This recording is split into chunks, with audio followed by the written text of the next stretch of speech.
Are you stuck in a Zoho Books organization you need to leave? Learn the exact steps to exit in under 2 minutes. I'll show you the 5 simple clicks to leave any organization. Let's get started. All right, start by going to Zoho Books.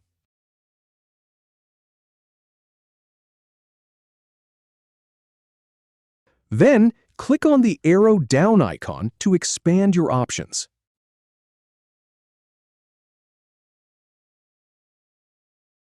Once that's done, click on Manage to see your organizations.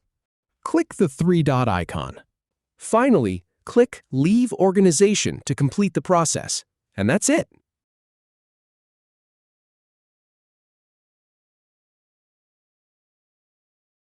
If you have any feedback or if any info is inaccurate, please leave a comment below. We'll do our best to answer or redo the video if needed. Thanks for watching.